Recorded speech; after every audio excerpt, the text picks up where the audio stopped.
ही निवडणूक काय आम्ही टाईमपास करण्यासाठी करत नाही आहेत. हा आवाज अशोकराव चव्हाण साहेबांना बरोबर ऐकू येतो. केले आणि काय केलं नाही आम्हालाही माहीत आहे, त्यांना माहीत आहे. मुळात काय त्यांची कुवत काय होती, भाजपसोबत युती असल्या कारणाने आणि भाजपच्या बूथप्रमुखांनी त्यांना यावेळेस आमदार केलेलं आहे. यांना शिवसेनेला बूथप्रमुखसुद्धा नव्हता. नाही, नाही तुम्ही मुस्लिमचेच आहात त्यामुळे तुम्हाला ही फॅसिलिटी आम्ही नाही देणार. मुस्लिम समाज इतका प्रचंड प्रमाणात हुशार झाला आहे आणि समजून घेऊ लागला की आजपर्यंत फक्त आणि फक्त आम्हाला यूज केलंय. मी भाजपच्याच मंत्र्यांकडून निधी उपलब्ध करून इन्फ्राचं काम केलेलं आहे, जे मला नाही वाटत कुठल्या काँग्रेसच्या पुढाऱ्याने केलं असेल.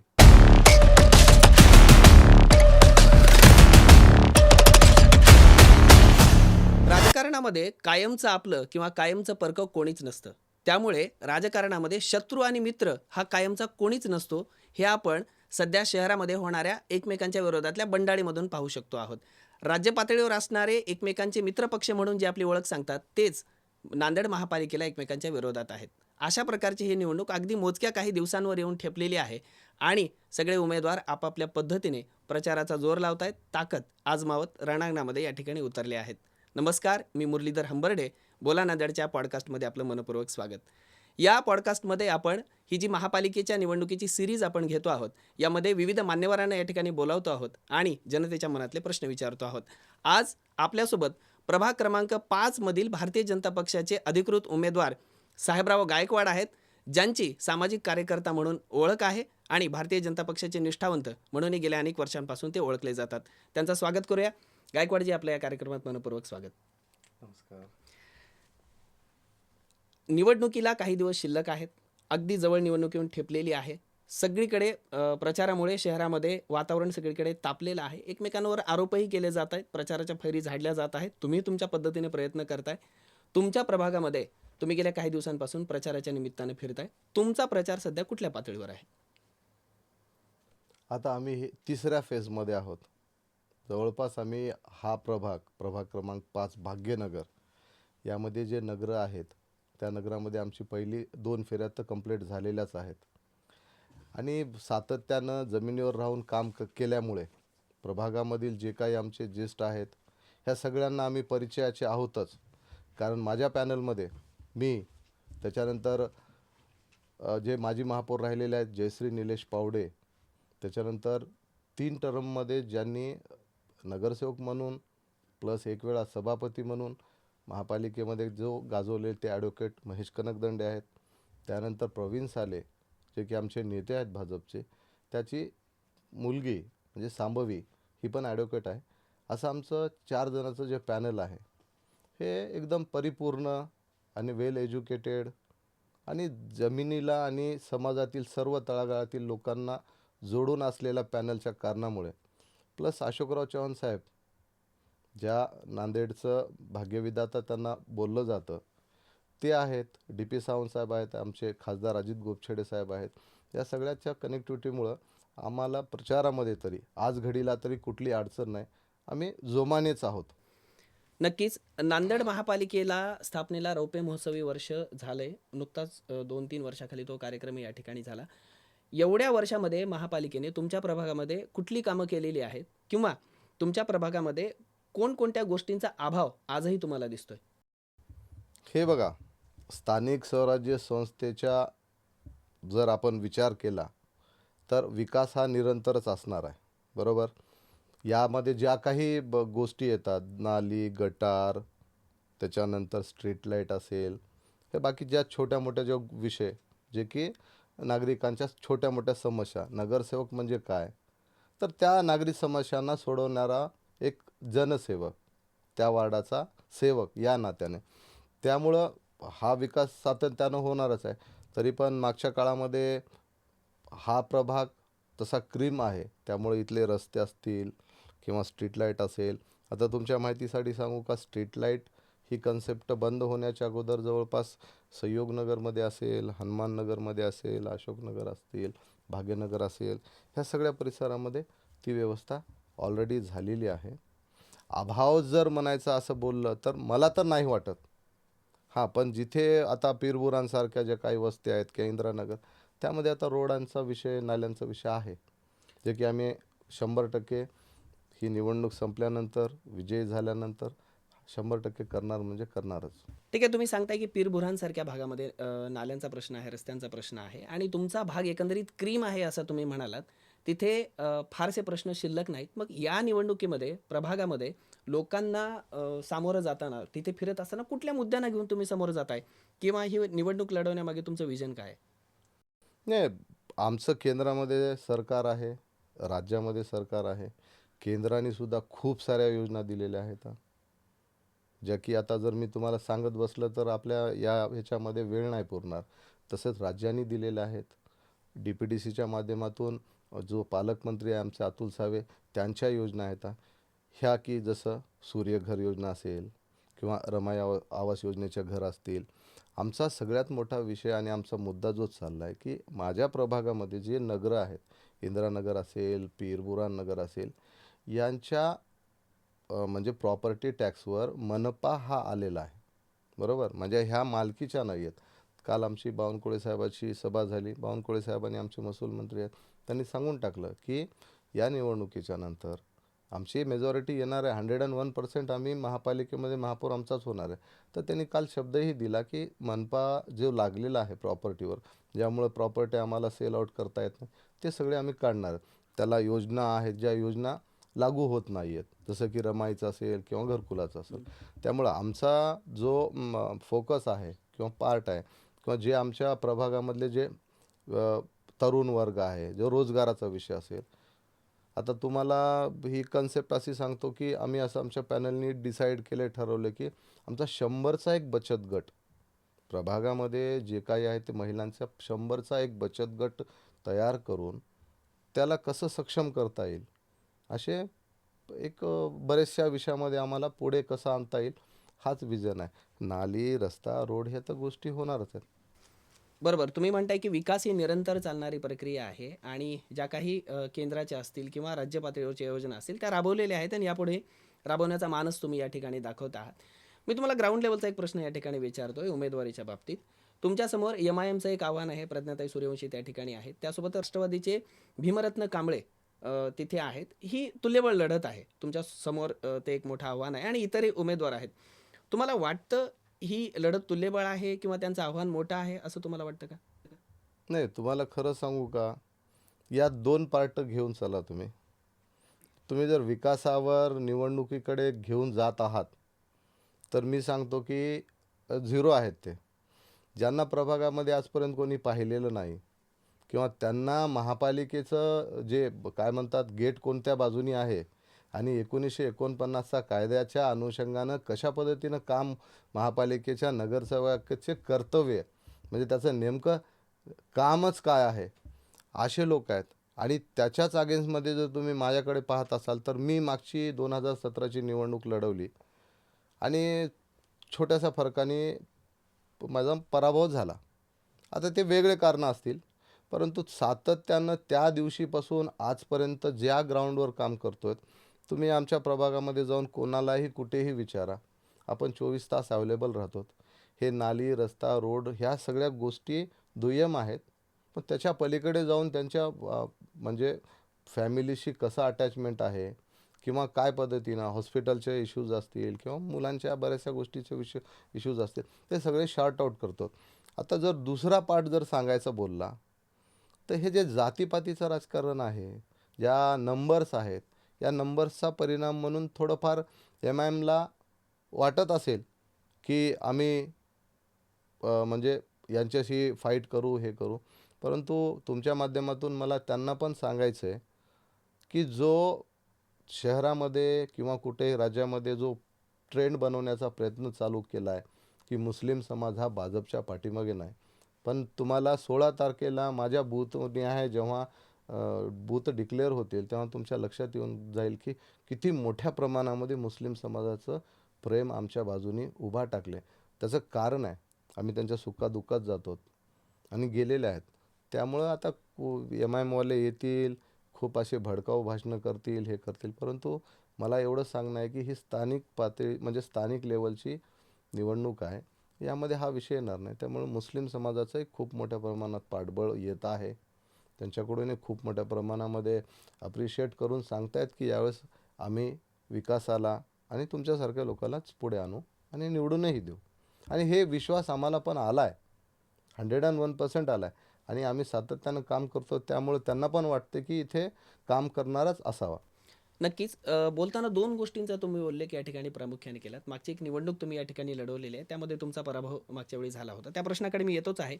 पण आत्ता तुम्ही मुस्लिम मतदारांचा एक या ठिकाणी उल्लेख या ठिकाणी केलात. भारतीय जनता पक्षाची रणनीती जर आपण देश पातळीवरून, राज्य पातळीवरून अगदी शहरापर्यंत किंवा गल्लीपर्यंत जर पाहिली, तर भारतीय जनता पक्षाची एकंदरीत त्यांची रणनीती, त्यांची विचारधारा किंवा भारतीय जनता पक्षाचे नेते वारंवार जी विधानं करतात, एखाद्या विशिष्ट समूहाविषयी किंवा अल्पसंख्याक समुदायाविषयी, त्याचा परिणाम होणार नाही असं तुम्ही म्हणताय. यामागे कुठली कारणं आहेत? हा एक माझा प्रश्न आहे तुम्हाला. नेमकी कुठली कारणं आहेत? आणि दुसरी महत्त्वाची बाब, की मुस्लिम समाजाने तुमच्याकडे आकर्षित व्हावं, भारतीय जनता पक्ष असताना सुद्धा कमळ या चिन्हाकडे आकर्षित व्हावं, यासाठी त्यांना कुठली आश्वासनं तुम्ही द्याल? मी तुम्हाला सांगू का, मला या बाबतीत तुमच्या प्रश्नाचं उत्तर देताना एक गोष्ट प्रकर्षानं सांगावी अशी वाटते. ज्या काही स्टेटच्या योजना आहेत, त्या काय पर्टिक्युलर हिंदू समाजासाठीच आहेत असं नाही. त्यामध्ये मुस्लिम समाज पण आहेच. लाडकी बहीण योजना असेल किंवा कुठल्याही एक उदाहरण म्हणून तुम्हाला लाडकी बहीण असं झालं का की हिंदू बहुल एरियामध्ये लाडकी बहिणीलाच अकाउंटवर पेमेंट येत आहे आणि मुस्लिम समाजाच्यांना येत नाही आहे. किंवा समजा ज्या काही हॉस्पिटलच्या ज्या काही योजना आहेत की तिथे नाही नाही तुम्ही मुस्लिमचेच आहात त्यामुळे तुम्हाला ही फॅसिलिटी आम्ही नाही देणार. हे राजकारण म्हणून प्रोपोगंडा म्हणून ह्या ज्या त्या पार्ट्यांनी स्वतःचं वोट बँक स्वतःपाशी ठेवण्यासाठी, त्याच्यामध्ये काँग्रेसवाले आहेत, त्याच्यामध्ये MIM, पण भाजपनं असं कधीही दुजाभाव केलेला नाही. आणि तीच शिकवण आम्हाला पण आहे. त्याच शिकवणीचा भाग म्हणून ही स्थानिक स्वराज्य संस्थेची निवडणूक काहीही झालं तर मुस्लिम समाजाचं मतदान जे आहे 101% तुम्ही म्हणताय ना कमळाच्याच बाजूनं वळत आहे. आता त्याचं कॉन्फिडन्स काय म्हणताय तुम्ही? तर खरंच कॉन्फिडन्स हे आहे की आम्ही त्यांच्यासोबत काम केले, रोज त्यांच्यासोबत उठतोच बसतो, त्यांच्या विचाराशी आम्ही एकरूप झालोत. आयडिओलॉजी ही स्टेटची निवडणूक नाही किंवा म्हणजे खासदारांची निवडणूक नाही जिथं की पूर्ण देशाची पॉलिसी डिसाईड करायची. ही निवडणूक छोटी स्थानिकच्या प्रश्नांची. स्थानिक प्रश्नाची आहे. आणि हे स्थानिक प्रश्न काय राहणार आहेत? छोट्या छोट्या गोष्टी आहेत. आणि त्यामुळं मला नाही वाटत की या गोष्टीचा काही एवढा मोठा हे इम्पॅक्ट होईल. आवेसी साहेब किती येऊन ओरडून गेले, त्या काँग्रेसवाले म्हटले की ऐसे है वैसे है. आणि ज्या पद्धतीनं 2 वेळा देवेंद्र फडणवीस साहेब असतील किंवा केंद्रामध्ये मोदी साहेब असतील, हे काय म्हणतात तुम्हाला, हे बदलणार, संविधान बदलणार, हे बंद होणार, ते बंद होणार, देशाच्या बाहेर काढणार. पण तुम्हाला सांगू, मुस्लिम समाज इतका प्रचंड प्रमाणात हुशार झाला आहे आणि समजून घेऊ लागला आहे की आजपर्यंत फक्त आणि फक्त आम्हाला यूज केलं आहे. लिटरली तुम्हाला सांगतो, माझ्या प्रभागामध्ये 2 पार्ट जर तुम्ही आलात तर तुम्हाला सांगतो, अशोकनगर, भाग्यनगर हा भाग जेव्हा पाहतो आणि त्याच्याच बाजूला पिरवुरानं इंदिरानगर पाहतो, या भागाचं डेव्हलपमेंट, या भागाचं नीटनेटकेपणा, या भागामध्ये होणारी सफाई, या भागामध्ये असलेले स्ट्रीट लाईट आणि त्या भागामध्ये याचं कारण काय माहिती आहे तुम्हाला? जागरूकता नसेल किंवा जो लोकप्रतिनिधी तुम्ही निवडून देत आहात फक्त जातीच्या वोट बँकवर, त्याचं लक्ष नाही आहे आणि तो नाही करू शकत. आता आमच्या पॅनलचे सगळे आम्ही अतिशय उच्च शिक्षित आहेत. माझं MA आणि MJ झाले. ते ॲडव्होकेट आहेत. जयश्री निलेश पावडे ह्या माजी महापौर राहिलेल्या आहेत, एक वेळा जिल्हा परिषद मेंबर राहिलेल्या आहेत. महेश कनकदंडे सांभवी संघात ABVPचं काम करून ती वकील झालेली आहे. ती अतिशय उत्कृष्ट वक्ता आहे. आणि आम्हाला जे प्रश्न जनतेचे आहेत ते कमिशनरकडून, महापालिका यंत्रणेकडून कसं करून घ्यायची ही अभ्यास पण आहे, कला पण आहे. आणि आमच्या पाठीमागं स्टेटचं सरकार आहे. माननीय अशोकरावजी चव्हाण साहेब आहेत, अजित गोपछडे साहेब आहेत, वर देवेंद्रजी आहेत, त्याच्यावर गेला तर नरेंद्रजी आहेत. यांच्याकडे विजन नाही. यांच्याकडे जे उमेदवार आहेत त्यांनाच माहिती नाही नेमकं उद्या निवडून दिल्यानंतर काय करायचं. मला म्हणायचं आहे की फक्त कास्ट नंबरवर विकास होणार नाही. आणि लोकांनी पण आता ठरवलं पाहिजे की नगराचा विकास करणारे माणसं पुढे आले पाहिजे. अल्पसंख्याक समुदायावर विचारलेल्या प्रश्नाला फार सुंदर तुम्ही उत्तर या ठिकाणी दिलं. भारतीय जनता पक्षाच्या अनेक नेत्यांशी आम्ही या ठिकाणी बोलतो, बऱ्याचदा त्यांच्याशी चर्चाही होते. पण मला वाटतं की सर्वात सुंदर उत्तर तुम्ही या ठिकाणी दिलं की मुस्लिम समाज का आकर्षित होतो आहे. याचं फार छान उत्तर दिलं. तुम्हाला एक व्यक्तिशः एक माझा एक प्रश्न तुम्हाला असा आहे. मागची महापालिकेची निवडणूक तुम्ही या ठिकाणी लढवली आणि अल्पशा मताने तुमचा पराभव या ठिकाणी निसटता पराभव तुमचा झाला. त्या पराभवामागे नेमकी काय मीमांसा त्याची कशी कराल? नेमकी कुठली कारणं होती? आणि यावेळी तुम्हाला विजयाची खात्री आहे. तर कुठल्या कारणांमुळे तुम्हाला असं वाटतं की यावेळी मी निश्चित विजयी होईल? 2017च्या निवडणुकीमध्ये मी भाजपकडूनच उमेदवार होतो. 2017च्या परिस्थितीमध्ये आणि 2025च्या परिस्थितीमध्ये जो फरक झाला आहे, जो भाजपचा चढता आलेख आहे, हा एक विषय येईल. नंबर 2चा विषय, मी नवखा होतो. ठीक आहे, त्यावेळेस माझे काही प्लॅनिंग चुकले असतील, बरोबर. हं, हं. आणि सगळ्यात महत्त्वाची गोष्ट म्हणजे त्यावेळेस राज्याचे माजी मुख्यमंत्री तथा विद्यमान खासदार अशोकरावजी चव्हाण साहेब तिकडून होते. आता या निवडणुकीमध्ये राज्याचे माजी मुख्यमंत्री किंगमेकर भारतीय जनता पार्टीकडून आहेत. आमची सरकार आहे आणि मी सातत्याने जमिनीवर राहून मी टार्गेटवर काम करणारा माणूस आहे. माझा इतिहास जर तुम्हाला सांगायचं म्हणलं तर मी यशवंत कॉलेजचा विद्यार्थी संसदेचा सचिव होतो, युनिव्हर्सिटीचा अनअपोज चेअरमन होतो. तर काय झाले माहिती आहे का, मला माझ्या प्रिन्सिपलनं सांगितलं की दादागिरी करतोयस का तू इथे ह्या निवडणुकीला. तर मी म्हटलं सर, मी GSच्या निवडणुकीला दादागिरी नाही करणार, वोटिंगच्या निवडून येईल, इथं ही प्रक्रिया करेल. आणि मी तुम्हाला सांगतो, मी वोटिंगच्या प्रक्रियेनं निवडून आलो. कुठे? यशवंत कॉलेजच्या GSवर.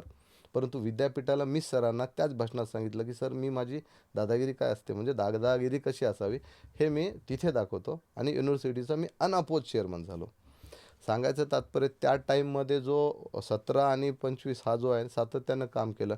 तुमच्या माहितीसाठी सांगतो, मी DPDCच्या माध्यमातून माननीय अशोकराव चव्हाण साहेब असतील किंवा आमचे पालकमंत्री गिरीश महाजन साहेब असतील, यांच्या माध्यमातून 2.5 ते पावणे 3 करोड रुपयाचे कामं ह्या प्रभाग क्रमांक 5मध्ये केले. त्याचाच प्रामुख्यानं जर उल्लेख करून सांगायचं म्हटलं तर संयोगनगरच्या बौद्ध विहारामध्ये एक आम्ही वातानुकूलित अभ्यासिका केलेली आहे, जी की मोफत आहे. असं नाही की ती फक्त बौद्ध समाजाच्या तरुणांसाठी, ती सगळ्या जाती धर्माच्या तरुणांसाठी फ्री ऑफ कॉस्ट आहे, जी वातानुकूलित अभ्यासिका आम्ही चालू केलेली आहे. तुमच्या माहितीसाठी सांगतो, मागच्या 1 वर्षापासून तिथे 8वी 9वी 10वीच्या मुलांना आपण फ्रीमध्ये कोचिंग देतो, ज्याच्यामध्ये एक लेडी टीचर आमची मुस्लिम समुदायाची आहे, बाकी 2 टीचर हे अदर कास्टचे आहेत. आणि पिरबुरांसारख्या परिसरातले लोक संयोगनगरच्या बौद्ध विहारामध्ये 8वी 9वी 10वीचं कोचिंग करण्यासाठी येतात, ते पण फ्रीमध्ये. तो भाग आहे. त्याच्यानंतर तुम्हाला सांगतो, हर्षनगरच्या विहाराचा विकास असेल. त्याच्यानंतर मराठवाड्यामध्ये माझ्या माहितीप्रमाणे कुठल्याही बौद्ध विहारामध्ये संविधानाची प्रस्ताविका नसेल, जी संविधानाची प्रस्ताविका मी संयोगनगरमध्ये केलेली आहे. रस्ते, नाली, रोड, स्ट्रीट लाईट, ह्या सगळ्या गोष्टी सोडूनही आम्ही बरं, यानंतरचं विजन आहे खूप मोठं आहे. म्हणजे मला लोक का चाहतील या मला का निवडून देतील, मी आश्वासनावर जगणारा माणूस नाही किंवा आश्वासन देणार नाही. माझं ड्रीम, माझं जे काही आहे काम, ते मी करतो आणि केल्यानंतर हेच लोकाला कळते. राजकारणामध्ये विषय असा झाला आहे की तुम्ही मला मतदान करा, मी तुमच्यासाठी हे करतो. मी तशापैकी नाही आहे, माझं कामच बोलते. आणि तुम्हाला सांगतो, यानंतरचे जे काही प्रोजेक्ट आहेत, हे जेव्हा मी विजयी होईल ना, तेव्हा तुम्ही घ्या. त्यावेळेस मी सांगेल की मी कुठल्या प्रोग्रेसमध्ये आणि कुठले कुठले प्रोजेक्ट ठेवले होते आणि त्या कुठल्या स्टेजला आहेत. त्याचं एक कारणही सांगतो. माझा जो अनुभव आहे, सपोज आपण म्हणलात की मी हे काम करणार आहे. आता तुम्ही मला प्रश्नच विचारला की तुमचं विजन काय राहिलं आणि तुम्ही काय काम करणार. मला काय वाटते, जर मी एखादी गोष्ट माझ्या मनातली सांगितली, तर ती गोष्ट होऊ नये म्हणून 100 विरोधक तयार होतात, अडचणी करतात. तो जो काम आहे त्याचा डिले होतो आणि त्याचा टाईम पिरियड वाढतो. माझी कामाची पद्धत वेगळी आहे. मी सगळं करतो आणि काम झाल्यानंतर लक्षात येऊन जाते माझ्या प्रभागातल्या लोकांना आणि शहरातल्या लोकांना. आता ते बाहेरचे उदाहरणं तुम्हाला द्यायचे म्हटले तर, डॉक्टर बाबासाहेब आंबेडकरांचं सिडकोच्या टर्निंगमध्ये म्हणजे चौकामध्ये जो पुतळ्यासाठी म्हणजे जागा होती, नियोजित जागा. नियोजित जागा होती, ती फ्लायओव्हरमुळं बाधित होत होती. ती जागा शिफ्ट करायचा विषय होता.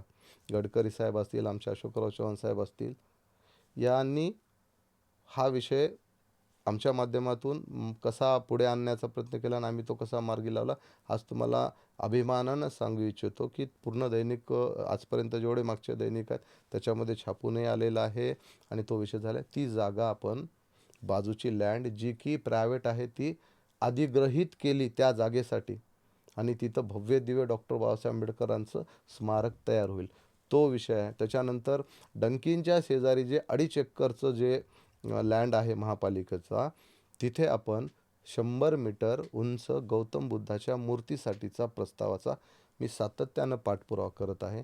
सदरील बाब आयुक्तांना म्हणजे निदर्शनास आणून देऊन हे सगळं महापालिकेचे ठराव सगळे करून हा प्रस्ताव शासन दरबारी आहे मंजुरीसाठी. म्हणजे समाज म्हणून भाजपमध्ये राहून बौद्ध समाजासाठी काय काय काम केलं असेल तर मी नांदेड शहरामध्ये लेबर कॉलनीचं बौद्ध विहार असेल, प्रफुल्ल कॉलनीचं बौद्ध विहार असेल, हर्षनगरचं बौद्ध विहार असेल, संयोगनगरचं बौद्ध विहार, जवळपास अशा 8-10 बौद्ध विहाराच्या सुशोभीकरणासाठी मी भाजपच्याच मंत्र्यांकडून निधी उपलब्ध करून इन्फ्राचं काम केलेलं आहे, जे मला नाही वाटत कुठल्या काँग्रेसच्या पुढाऱ्यानं केलं असेल. ही माझी जमेची बाजू आहे. भारतीय जनता पक्षावर सातत्याने हिंदुत्ववादाचा आरोप केला जातो. तुम्ही दुसऱ्या गटातून येता आणि हा ताळमेळ साधताना, समन्वय साधताना कधी तुम्हाला अडचण आली का? किंवा तुम्हाला असं वाटलं का की पक्ष या ठिकाणी मला थांबवतो आहे किंवा एकंदरीत विचारधारा तुमच्या कामाच्या आड आली, असं कधी झालंय? मला असं कधीच वाटलं नाही.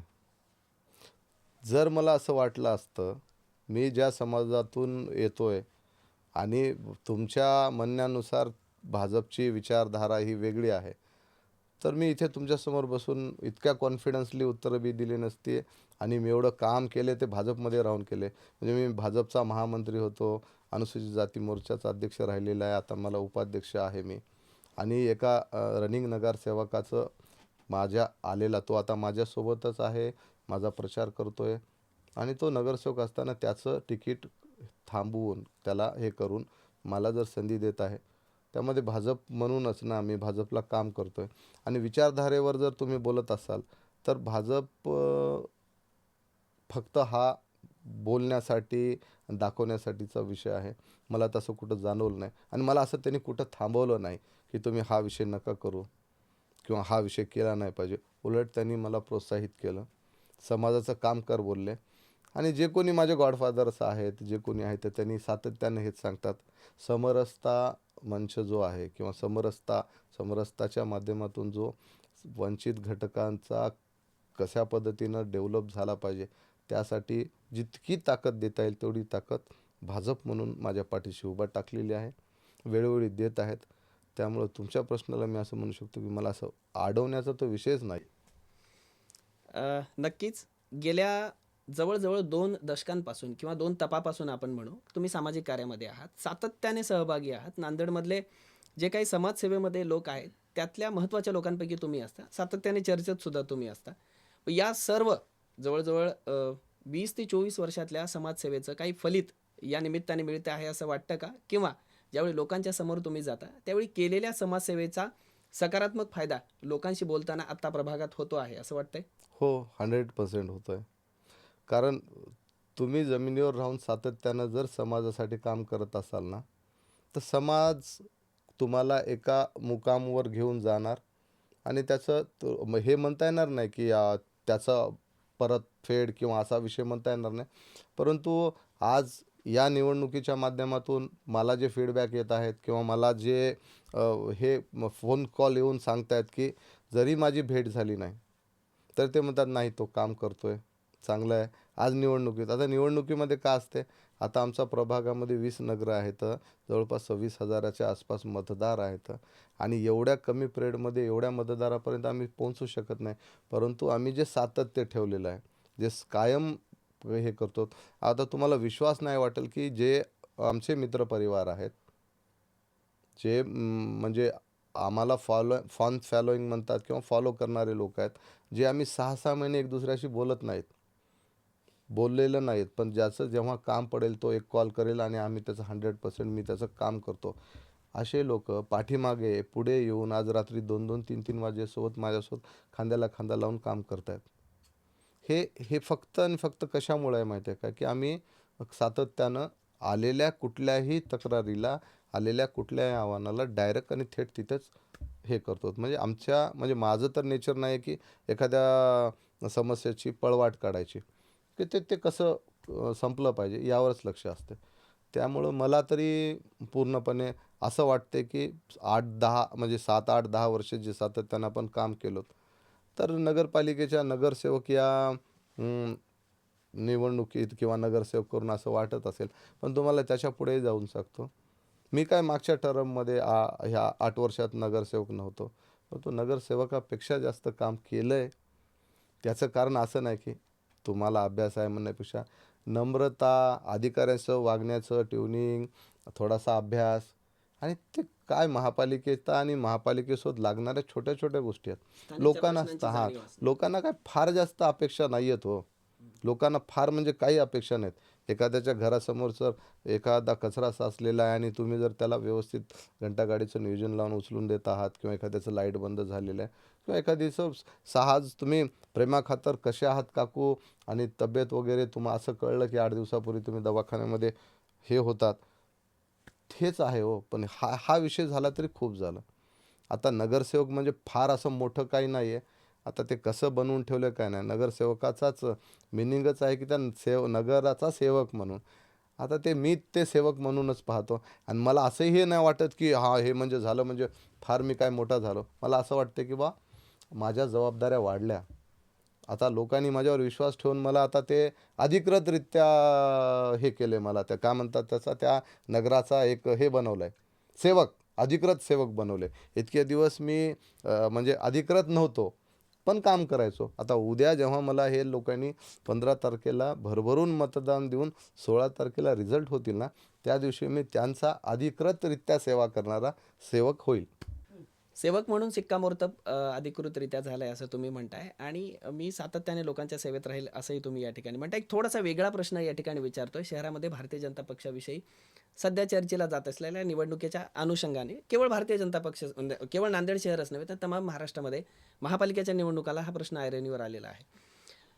भारतीय जनता पक्षामध्ये नांदेडच्या संबंधात विचार केला तर जवळजवळ 28 नगरसेवक काँग्रेसचे भारतीय जनता पक्षामध्ये प्रवेश केला त्यांनी. यासोबतच मागचे माजी महापौर, माजी उपमहापौर यांनीही प्रवेश केला आणि भारतीय जनता पक्षाने बाहेरून आलेल्यांना, ते कुठल्याही पक्षातले असतील, यांना उमेदवारी दिली. आणि ही करत असताना स्थानिकच्या अर्थात पक्षातल्या लोकांना, निष्ठावंतांना डावललं. असा एक आरोप भारतीय जनता पक्षावर या निवडणुकांमध्ये होतो आहे. तो सर्वश्रुत आहे. तो तुम्ही ऐकला आहे. काँग्रेस याची ओरड फार करते आहे. पण तुम्ही गेल्या अनेक वर्षांपासून भारतीय जनता पक्षात होतात. भारतीय जनता पक्षाने 2 वेळा तुम्हाला महानगरपालिकेसाठी या ठिकाणी उमेदवारी दिली. त्यांच्या आरोपाकडे आणि तुम्ही निष्ठावंत आहात, तुम्हाला 2दा उमेदवारी दिली. या सगळ्याकडे कसं पाहता? मुळात तुम्हाला ठीक आहे, ओरड होत आहे. नवीन जुने वाद हा पण विषय समोर येत आहे. पण तुम्हाला खरं सांगू का? ही निवडणूक आहे. हा जिंकून येण्यासाठीचा प्रत्येक पक्षाचा अजेंडा आहे. ही निवडणूक काय आम्ही टाईमपास करण्यासाठी करत नाही आहेत. कुठलाही पक्ष करत नाही. त्याच्यात जर महत्त्वाचा भाग जर बघितला तुम्ही, तर इथलं जे नेतृत्व आहे, माननीय अशोकरावजी चव्हाण साहेब, त्यांना छोट्या-छोट्या गोष्टीपासून म्हणजे त्यांना विनिंग सीट करायच्यात, तर तुम्हाला विश्वास वाटणार नाही. भारतीय जनता पार्टीकडे 580 उमेदवारांनी अर्ज दिले होते उमेदवारीसाठी. उमेदवारीसाठी. बरोबर? त्यापैकी फक्त 81 लोकांना तिकीटं द्यायची होती. त्यामध्ये जुने होते, नवीन होते, काँग्रेसमधून साहेबासोबत आलेले काँग्रेसची नगरसेवकसुद्धा होते. पण आता तुम्हाला असे खूप सारे मी उदाहरणं देऊ शकतो की ते नगरसेवक असताना पण त्यांचं तिकीट डावललं गेलं या त्यांचं तिकीट कट केलं. असे खूप सारे. आता तुम्ही म्हणत असाल की मी भारतीय जनता पार्टीचा जुना आहे, 15 वर्षापासून काम करतोय. पण जर तुम्हाला त्या प्रभागामध्ये तुम्हाला ते ग्राउंड नसेल, त्या प्रभागामध्ये तुम्ही तेवढे सक्षम नसाल, त्या प्रभागाची जनता तुमच्या पाठीमागे उभा टाकत नसेल, तर मग उपयोग काय? ठीक आहे ना, पक्ष म्हणून, भाजप म्हणून, भाजपची जी कोर कमिटी आहे, भाजपचे जे पक्षश्रेष्ठी आहे, त्यांना 101% न्याय देणारच आहे. ज्या 81 सोडून ज्या लोकांनी उमेदवारी मागितली आणि दुर्दैवानं त्यांना उमेदवारी नाही भेटली, अशा सगळ्यांना पक्ष त्या जागी व्यवस्थितरित्या सेटल करणाऱ्या त्याच्या कुवतीप्रमाणे त्याच्या कॅपॅसिटीप्रमाणे त्या सगळ्या गोष्टी होतील.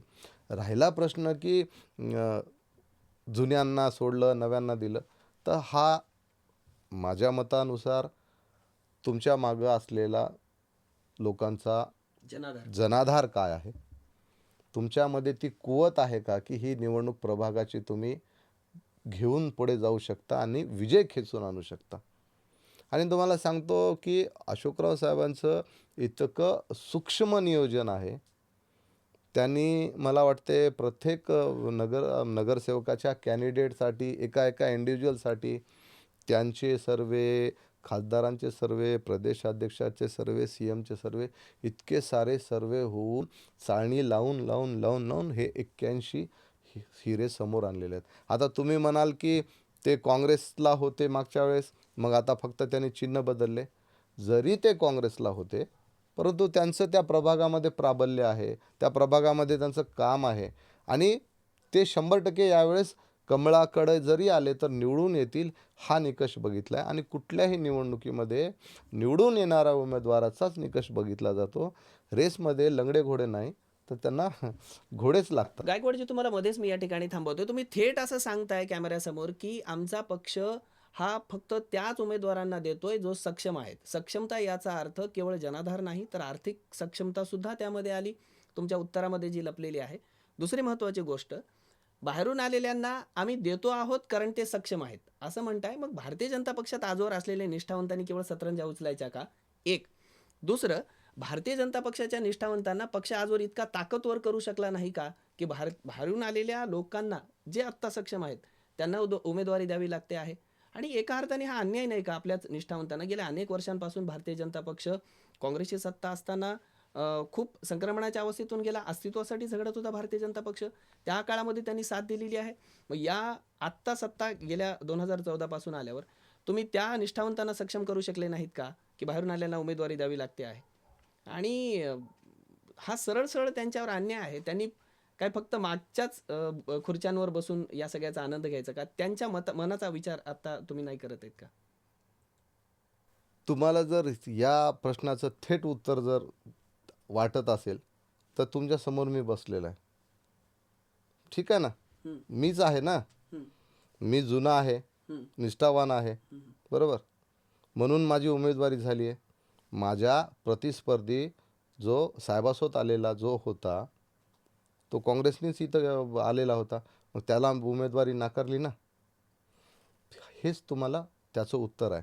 आणि तुम्हाला सांगू का की निष्ठावंत आणि दुसऱ्या खुर्चीवरच बसणार का, तर मी आजही तुम्हाला सांगतो, ज्याची ज्या पद्धतीची कुवत आहे आणि ज्या पद्धतीच्या कुवतीनं जनाधार घेऊन तुम्हाला त्याचं मॅनेजमेंट करून, प्लॅनिंग करून, लोकांसोबत काय कनेक्टिव्हिटी करून निवडणूक जिंकायची असेल तर तुम्हाला हा नंबर गेम तर खेळावंच लागेल. मग याचा अर्थ मी असं म्हणत नाहीत की जे निष्ठावंत आहेत ते एकदम बाहेरच राहतील.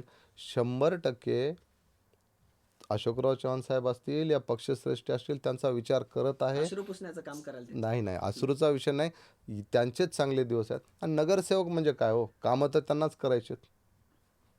हे म्हणजे फार काही चला तुमचा एवढा मोठा हा गोल आहे असं मला असं वाटते. मलाच म्हणजे काय कुठल्याही पार्टीला वाटते की जो सक्षम असेल. आता तुम्ही सक्षमचा जर अर्थ आर्थिक ह्याच्यावर लावत असाल तर तुमच्यासमोर बसलेला उमेदवार फार काही हे नाही. माझं तुम्हाला ऑनलाईनमध्ये मी जे ॲफिडेविट दिलेलं आहे त्याच्यावरून तुम्ही बघून घ्यावं. आज एवढ्या मोठ्या प्रभागामध्ये आम्ही निवडणूक लढत असताना सक्षम हा विषय नाही. मग माझी निवड का झाली किंवा मला साहेबांनी एवढं सगळं हे करून तिकीट का देऊ घातले. आता तुम्हाला सांगतो बरेचसे, आता हे काय नाव घेण्यासारखे नाही आहेत, पण खूप धनदणगे असतील त्यांनी पण तिकीटे मागितलीत. मग का त्यांना तिकीटं भेटली का? त्यामुळं तुम्ही जो म्हणताय ना की सक्षमचा अर्थ असा आहे, तसं नाही. तर ज्यांचं जनतेतून आवाज आहे, ज्यांना जनता म्हणते हा मला हवा आहे, ज्यांनी मला हा हवा आहे, हा आवाज अशोकराव चव्हाण साहेबांना बरोबर ऐकू येतो. 101% त्यांना माहिती आहे जनतेतून कोणाचा आवाज येत आहे, त्यांनी तशालाच उमेदवारी दिलेली आहे, असं मी ह्या ठाम मतावर आहे. नक्कीच. तुम्ही अगदी विश्वासाने या ठिकाणी सांगतायत की मला उमेदवारी या ठिकाणी दिलेली आहे. पण अशा उमेदवारांचं प्रमाण कमी आहे हे तुम्ही नाकारू शकत नाही, पक्षही नाकारू शकत आणि जनताही नाकारू शकत नाही, हे वास्तव आहे. पण तुम्ही पक्षाची भूमिका ठामपणे मांडताय, याचा आनंद आहे. दुसरी महत्त्वाची गोष्ट, केंद्रामध्ये भारतीय जनता पक्ष आहे, राज्यामध्ये भारतीय जनता पक्ष आहे. म्हणून प्रभागामध्ये विकास करत असताना सगळीकडे भारतीय जनता पक्ष असल्याचा फायदा तुम्हाला होईल असं वाटतं का? हो, 100% निधीच्या किंवा योजनांच्या बाबतीत? होणार, 100% होणार, यात काही दुमत नाही. आता तुम्हाला सांगतो, ज्या पद्धतीनं आम्ही मायक्रो प्लॅनिंग केलेलं आहे, ज्या पद्धतीनं आमचे सर्व माननीय अशोकरावजी चव्हाण साहेब, आता तुम्ही सांगा, आमचा जाहीरनामा, ज्याला आम्ही संकल्पनामा म्हटलंय, तो प्रसिद्ध झाला आहे. आम्ही त्याचं शहरातलं पुढील 5 वर्षाचं विजन जनतेसमोर दिलं आहे. तुम्ही ते बघा, हे डोर टू डोर जात आहे. त्यानंतर वर्क स्टेटचे जे काही मिनिस्टर्स आहेत, जसं मी आता जस्ट एक 10 मिनटापूर्वी आपल्याशी बोललो की जो जमिनीचा, इनामी जमिनीचा प्रश्न आहे, तो मार्गी लागत आहे. इतके दिवस जो विषय मार्गी लागत नव्हते, डेव्हलपमेंट कशी असावी, हा जो विषय घेऊन चाललो. आजही काल परवाच्या दिवशीच्या सभेमध्ये माननीय अशोकराव चव्हाण साहेबांनी सांगितलं की आता आपल्याला बसेस सिडको सारखा एवढा दूरचा भाग आहे, युनिव्हर्सिटीसारखा दूरचा भाग आहे, इकडे आपण गजानन महाराज मंदिर म्हणा, इकडे सांगवी म्हणा, तर शहरामध्ये हा विषय आहे. रस्ते त्यांनी PWD मिनिस्टर असताना ज्या रस्त्यांची स्थिती बनवली, आता आपण जे सायकल ट्रॅक होतो ज्याचा आपल्याला वापर झाला नाही, ते आपण सायकल ट्रॅक पूर्णपणे काढून रस्ता रुंद करत आहोत. आता मी माझ्या प्रभागामध्ये अंडरग्राऊंड ड्रेन इश्यूज अंमलबजावणीसाठी 2-3 प्रयोग केले, ते सक्सेस गेले. तर त्यामुळं आम्हाला खूप सारं प्लॅनिंग आहे. आणि स्टेटची सरकार आमच्यासोबत डबल इंजिन असल्यामुळं शहरातला CCTVचा जो इश्यूज आहे, सर्व्हिलन्स घेण्यापासून तर वायफायपर्यंत, म्हणजे जितकं आम्हाला अपग्रेड होता येईल तितकं अपग्रेड आम्ही होत आहेत. आणि 100% येणाऱ्या 5 वर्षामध्ये आम्हाला विजन विकास आहे. आम्ही कुठल्या जातीपातीच्या राजकारणावर ही निवडणूक पुढे घेऊन जात नाही आहे. आम्ही विकास आणि विकासावरच पुढे येत आहे. आत्ता तुम्ही तुमच्या जाहीरनाम्याचा उल्लेख या ठिकाणी केला. तुमच्या जाहीरनाम्यावर फार आक्षेप घेण्यात आले. विरोधी तुमचे असं म्हणतायत की या जाहीरनाम्यामध्ये शहरातली कामं नसून राज्य पातळीवरच्या कामांना चित्रांकित करण्यात आलेलं आहे. आणि नांदेड उत्तरचे आमदार बालाजीराव कल्याणकर यांनी आक्षेप घेतलेला आहे की त्यामध्ये बरीचशी कामं माझी आहेत. या दोन्हीकडे कसे पाहता? तुम्हाला एक गोष्ट सांगू इच्छितो, बरेचशी कामं त्यांची आहेत असं नाही. मला काय म्हणायचं आहे, असा त्यांनी जो प्रश्न उपस्थित केला होता या पिरबुरांच्या जमिनीचा, की हा मी मार्गी लावला आहे, त्याचं उत्तर आम्ही देण्यापेक्षा दस्तर खुद्द बावनकुळे साहेब जे महसूल मंत्री आहेत त्यांनी सांगितलं, राज्याचा मुख्यमंत्री आमच्या पार्टीचा आहे, बरोबर. आणि हा प्रश्न बालाजी कल्याणकरांनी उपस्थित केलेला नव्हता. तो प्रश्न महापालिकेला ठराव करून जयश्री निलेश पावडे यांनी तो पुढे आणलेला होता. DP सावंत ज्यावेळेस आपले इथे पालकमंत्री होते तेव्हापासून सातत्यानं, आणि तो मार्गी आत्ता बावनकुळे साहेबांनी लावलेला आहे. पण आता ह्यांना काय झालं आहे माहिती आहे का, आता मी फार ही स्थानिक निवडणूक आहे त्यामुळं मला काय अधिकार, म्हणजे अधिकार आहे, परंतु मी आता इथे तुमच्या चॅनलवर नाही म्हणणार की कुठलंही काम मीच केलं आहे. म्हणणाऱ्यापैकी आमचे ज्येष्ठ आहेत बालाजीरावजी. आता मीच काय केलं नाही, त्यांनी काय केलं आणि काय केलं नाही आम्हालाही माहीत आहे, त्यांना माहीत आहे.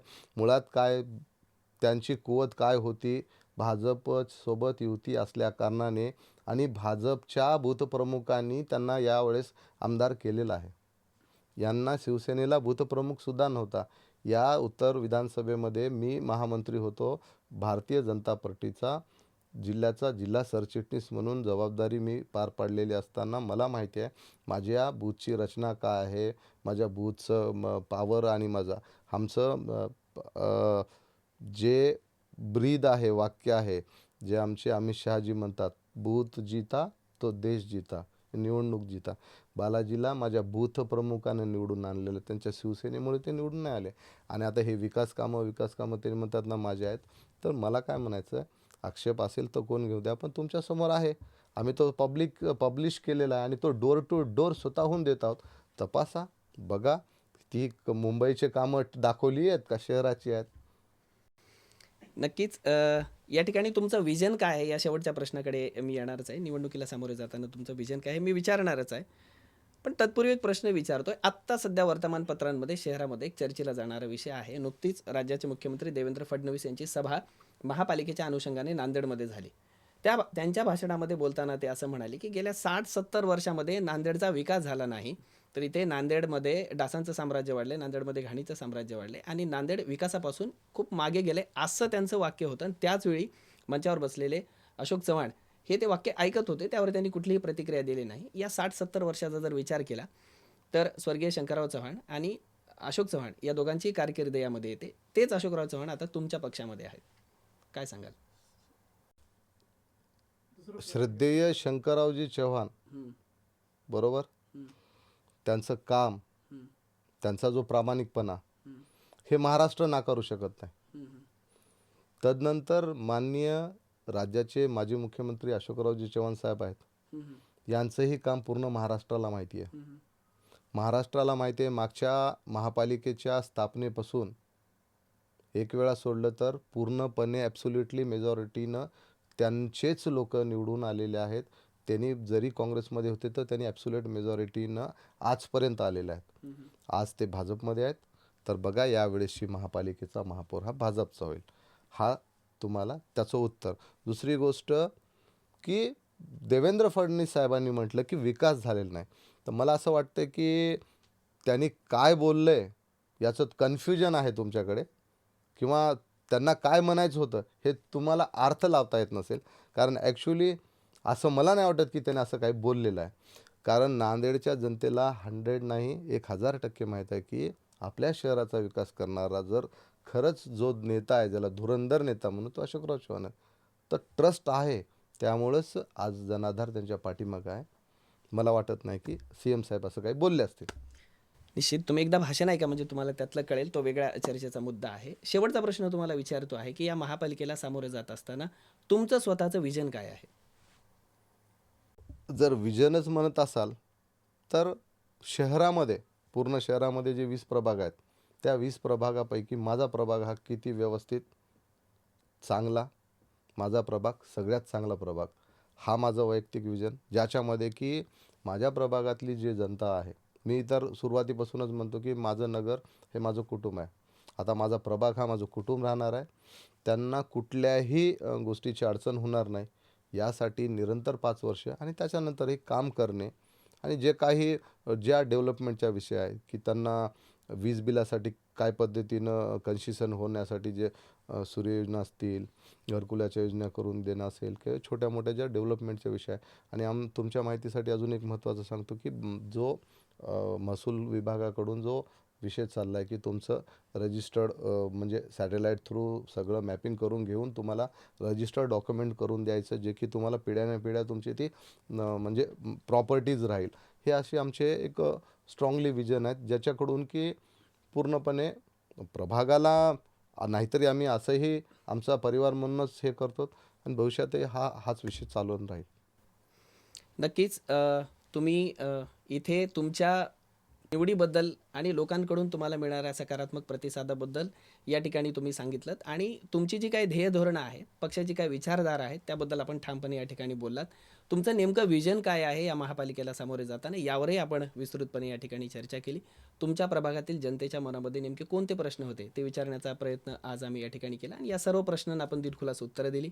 या ठिकाणी आज आपण आलात, आम्हाला वेळ दिलात आणि आमच्या प्रश्नांना आपण उत्तरं दिली, त्याबद्दल धन्यवाद. थँक्यू.